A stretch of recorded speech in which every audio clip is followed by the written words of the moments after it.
Hello and welcome to City Beat, your central source of news and information for the city of Rocky Mount. I'm your host, Tamika Keenan Norman, and we've got a show jam-packed today. Actually, we have 3 segments. First on the show, we're going to have Jonathan Boone, our Director of Public Works and Water Resources. Of course, you've heard about the public health crisis happening in Flint, Michigan right now. So Jonathan is going to talk about Rocky Mount and how we monitor the lead in our drinking water. Also coming up, we've got Heather White for summer camps. Our summer camps are actually starting in June, so she's got the details on that. And Todd Gardner with Tar River Transit is going to join us on the show today to talk about their new automated vehicle locator system. So you can actually determine where your bus is in real time. So all of that is coming up right here on City Beat.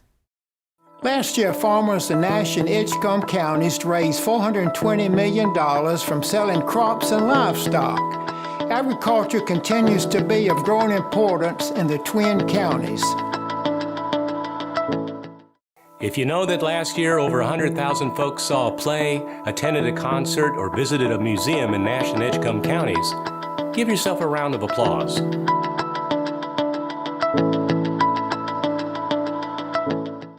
Know how many babies were born in the Twin Counties last year? My son Carr has 9,100 playmates who were born in Nash and Edgecombe counties last year.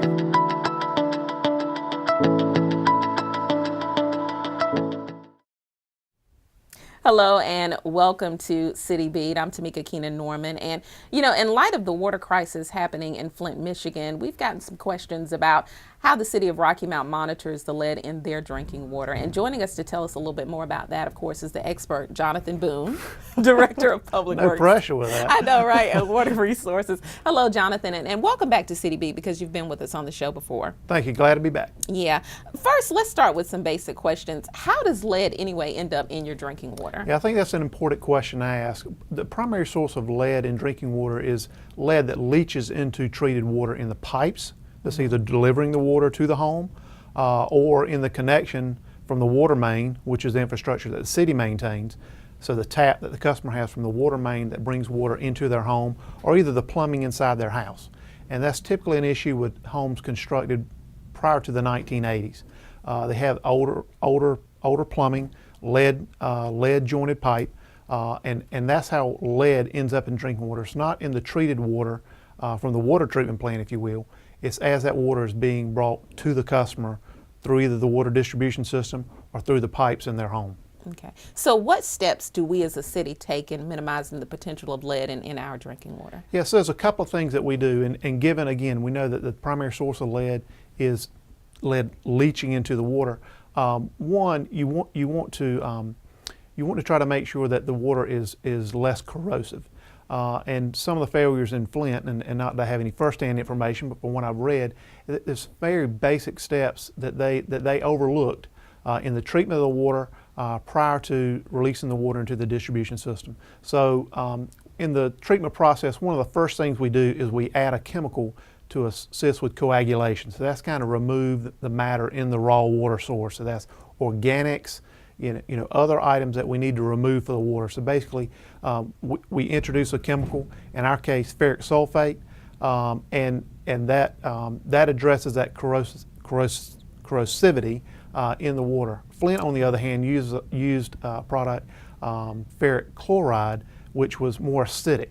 So that leads to a situation where it allows the water to, again, allow that lead to leach into the water. So a lot of it goes back to the treatment process. We also add a corrosion inhibitor.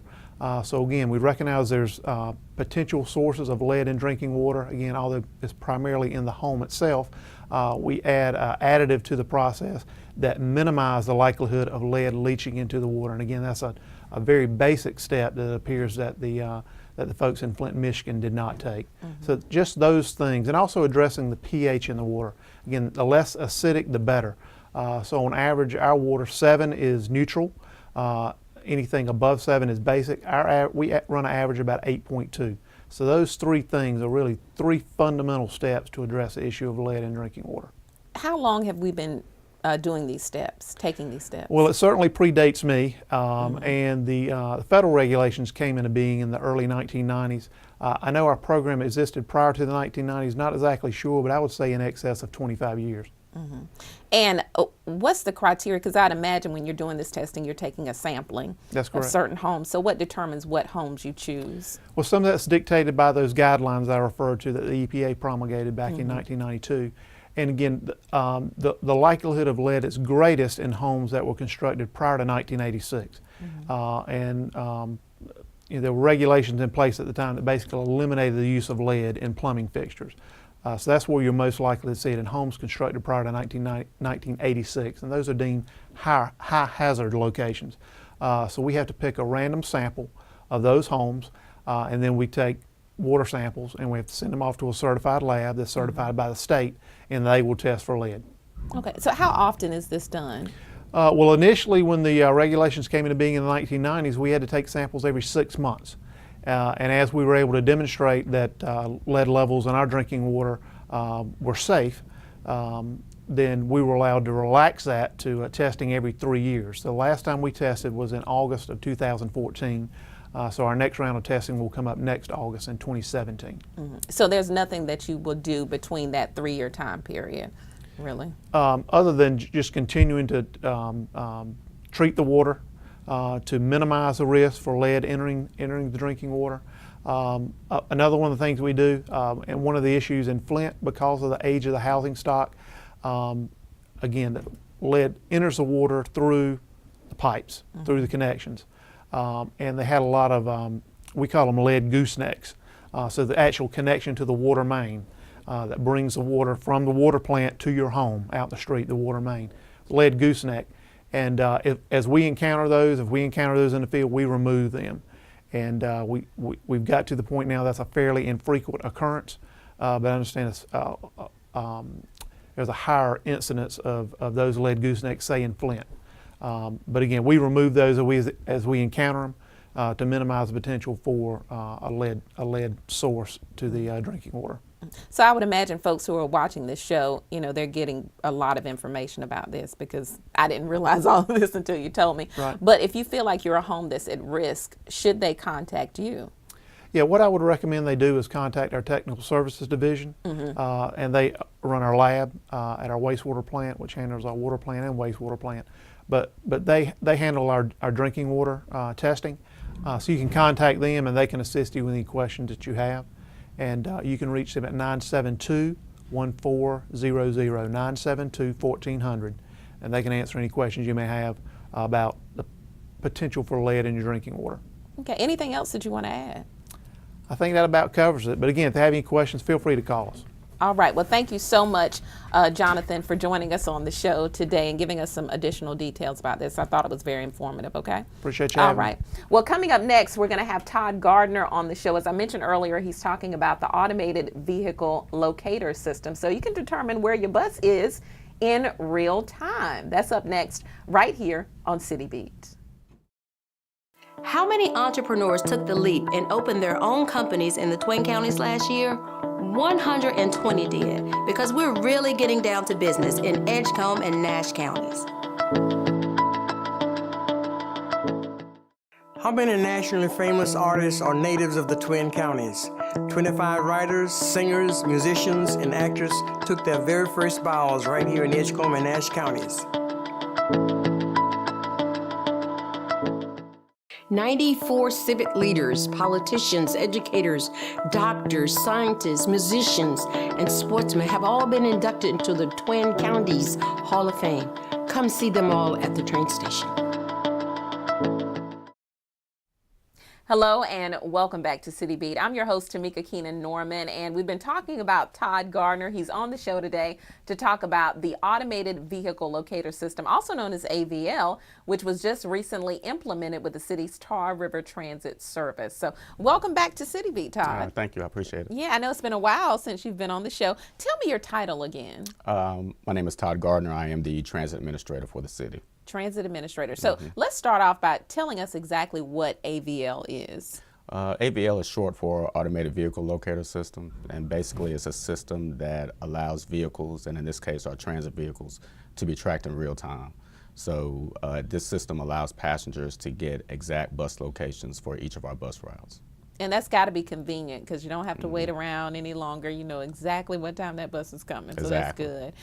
Now, when we talked before, because we talked for an article that I've written on AVL, and you talked about 3 different ways that people can access this. I think you mentioned through an app, through the website, and also through text messaging. But can you tell me a little bit more about those options? Well, the vendor that we chose for the AVL system is a company called Double Map.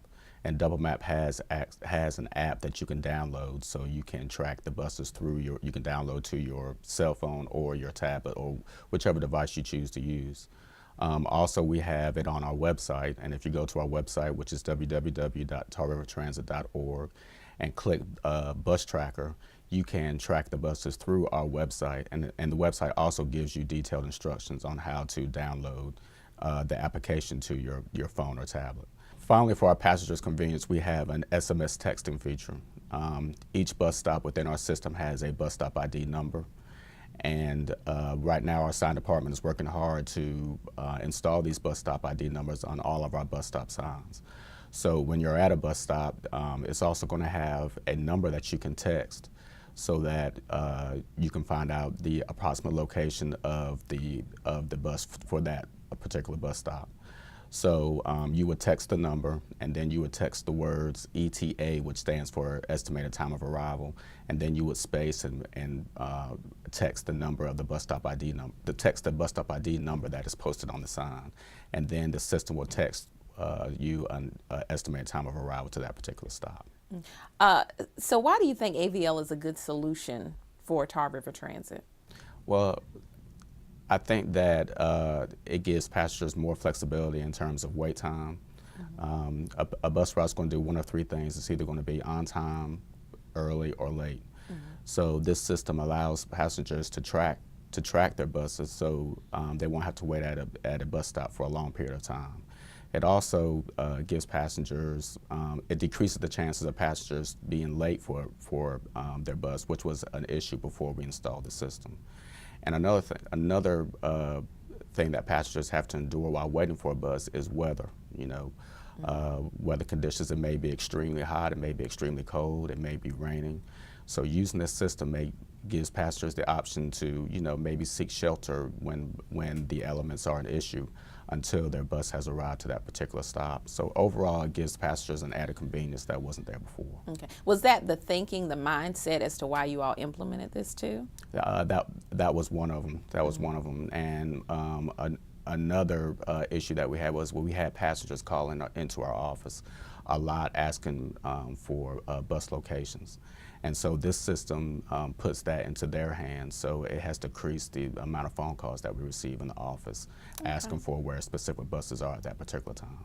Okay, so you've gotten some good feedback then Oh, already. Yes. Yes, we have. We've gotten positive feedback from passengers as well as the bus operators themselves. As a matter of fact, I had one passenger, I was walking to my car during lunch, and one passenger approached me and said how much they appreciated the system. He even showed me on his phone, how he had downloaded the system to his phone. And he said he no longer waits at a bus stop, he waits in his house. And then he uses the system, and once the bus stop is around like 1 or 2 minutes away, that's when he goes right out of his house and gets right on the bus. So it has proven to be an added convenience for not only for the passengers, but for the transit employees as well. That is great. And you all implemented this service. It's relatively new, but you've had it for a little while now. How long? We started January 1st of this year. Okay. And we did a dry run with it in January, and it proved to be successful. And we had a few glitches at first, as far as the mechanics of the system, but we worked that out. So now it's working pretty consistently. Okay. And the signs for texting, do you have an estimated date of arrival for those? Yes, they should be available probably within the next month or two. Half of our bus stop signs have been completed, and the other half should be completed probably within the next month or so, because the sign department had to do at least over 400 signs. Wow, and that one will give the bus ID number and all that good stuff that you Exactly. mentioned before. So are there other municipalities using this type of service, the AVL? Well, that I know of, the city of Greenville is using it. They've been using it for a while. And of course, the city of Raleigh, the city of Durham, and the city of Chapel Hill. So those municipalities have been using the system probably for the last 2 or 3 years now. So, it's good that we're able to, use the system now and, provide that service for our passengers. And I hate to ask you for a phone number because I know you're trying to cut down on that, but if someone does have a question and they have an issue accessing AVL, for instance, who would they get in contact with? Well, they will call our transit office at 252-972-1174, and either I or my assistant Constance Thompson can give them added information about the AVL system. All right, that sounds good. Anything else you want to add, Todd? No, we just want to encourage passengers to use the system. We're excited about it, and hopefully they'll be excited about it as well.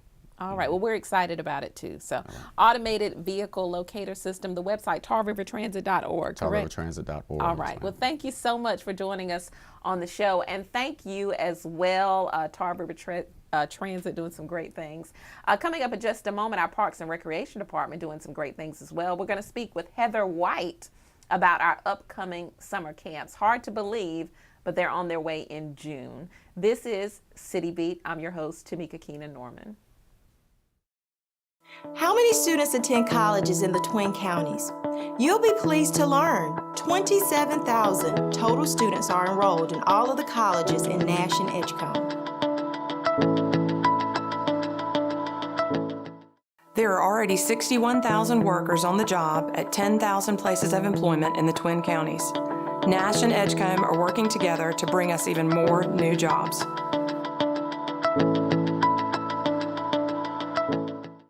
How many entrepreneurs took the leap and opened their own companies in the Twin Counties last year? 120 did, because we're really getting down to business in Edgecombe and Nash counties.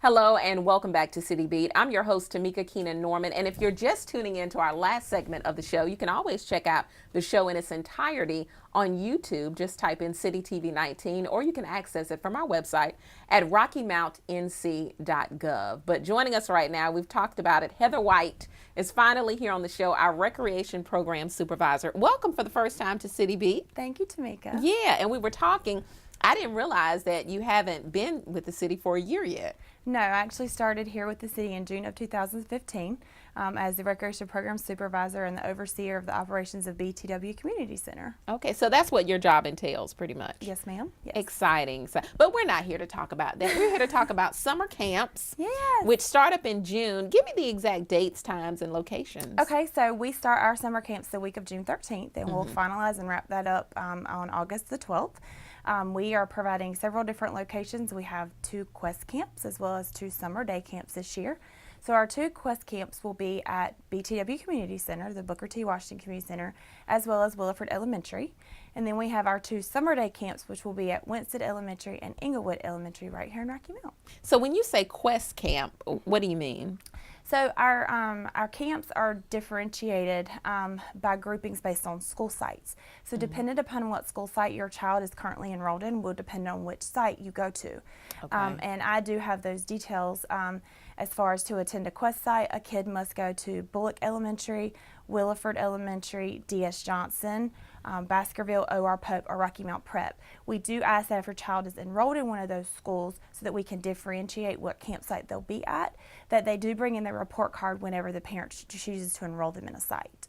Okay, well, thanks for breaking that down for us. Sure. Yeah. Now, what are the times for summer camps? So we will operate daily Monday through Friday from 7:30 a.m. until 6 p.m. at each of the 4 sites this year. So that's very convenient for someone who's working moms and yes. dads. Last year we only opened until 5:30, so we are extending that by 30 minutes to give parents that little extra leadway to be able to leave work timely and get to their kids. Okay, and what are some of the activities that kids will be involved in, and the ages? We didn't mention the ages either. Okay, so we're serving this year ages 5 to 12, and then each site is broken down by those ages to give the kids age-appropriate activities.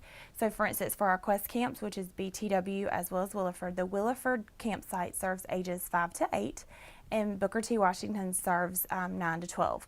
And then for our day camps, let's see, Winston serves 5 to 8, and then Inglewood Elementary would serve 9 to 12.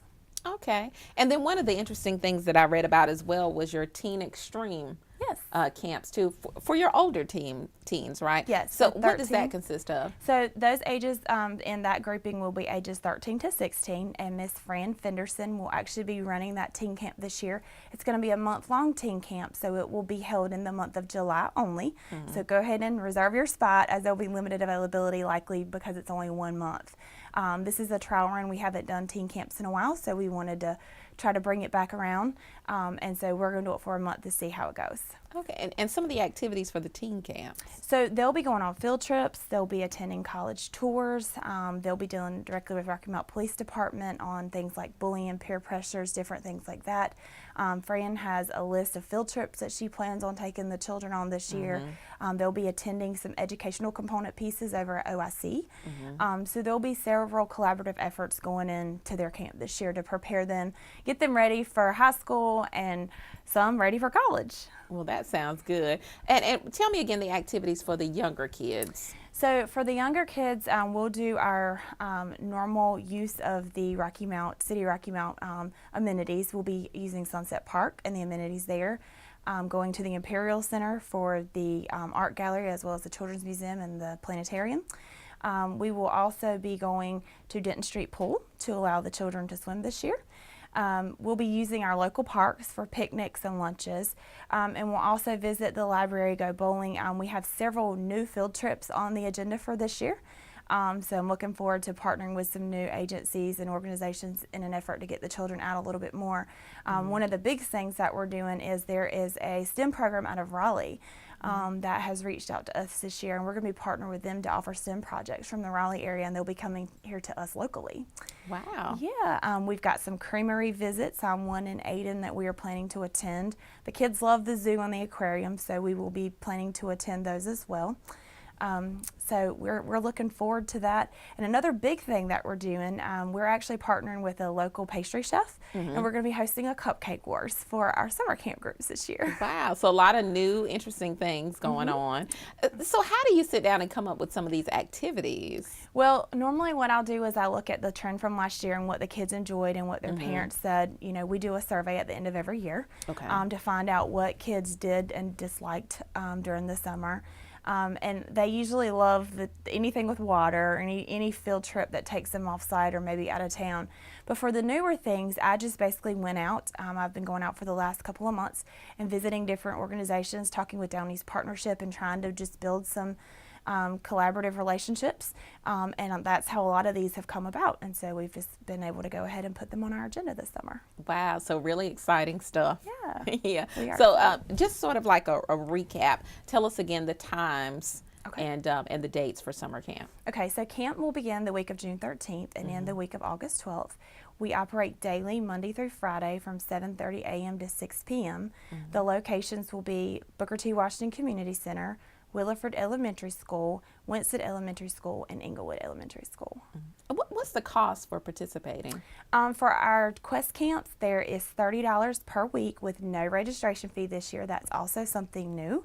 And then for our summer day camps, which is Englewood and Winston, it would be $80 for city residents and $120 for non-city residents. And again, there's no registration fee tacked onto those as well. One other thing I would like to mention, Tamika, is that we are offering lunches this year at no cost to parents. So Monday through Thursday, we will be providing lunches over at Winston Elementary School around noonish. And on Fridays, we do ask that parents do bring them a bag lunch. We are obtaining a USDA grant this year through the school system in an effort to provide some, lunches for the children, but they won't provide lunch on Friday.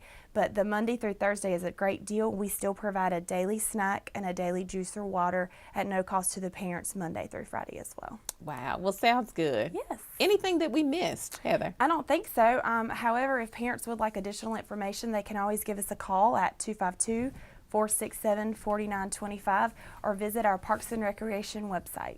Well, sounds good. And we've got some information on our main website as well, RockyMountNC.gov. Right. If folks want to go there too. But thank you for joining us on the show. Your first time, you did excellent. Thank you, Tamika. Thanks so for come having back me. anytime. Okay. All right. Thank you, ma'am. Thanks to Heather White, and thanks to you as well for tuning into City Beat. Coming up, I've got some details on some upcoming events and initiatives. I'm Tamika Keenan Norman. More of City Beat is coming up next. 94 civic leaders, politicians, educators, doctors, scientists, musicians, and sportsmen have all been inducted into the Twin Counties Hall of Fame. Come see them all at the train station. How many nationally famous artists are natives of the Twin Counties? 25 writers, singers, musicians, and actors took their very first bows right here in Edgecombe and Nash counties. Know how many babies were born in the Twin Counties last year? My son Carr has 9,100 playmates who were born in Nash and Edgecombe counties last year.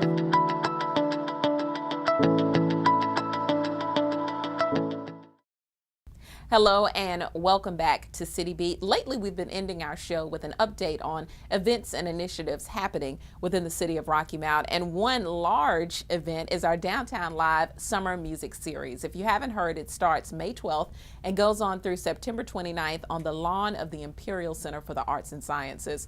Watch out for groups like the Embers featuring Craig Woolard, the Tams, the Legacy Motown Review, and so many others. And if you need additional information on Downtown Live, you can visit the website at downtownrockymount.com. Admission is absolutely free, and the event starts at 6 p.m. Doors open at 5. Also coming is Lawn Chair Theater. It's happening June 17th, July 1st, July 15th, and July 29th, also on the Imperial Center lawn. In addition to family movies, kids can enjoy free activities coordinated by the Children's Museum and Science Center. Movies begin at 8:30 p.m. and doors open at 7. Don't forget your lawn chairs and your blankets. Plus, the City of Rocky Mount has launched a brand new website. It should be easier to find the information you're searching for, such as paying utility bills, parks and recreation activities, and much more. Please, we encourage you to visit the site today at www.rockymountnc.gov. That's it, the end of another City Beat. We thank you so much for tuning in and watching the show today, and I hope you've enjoyed it. I'm your host, Tamika Keenan Norman.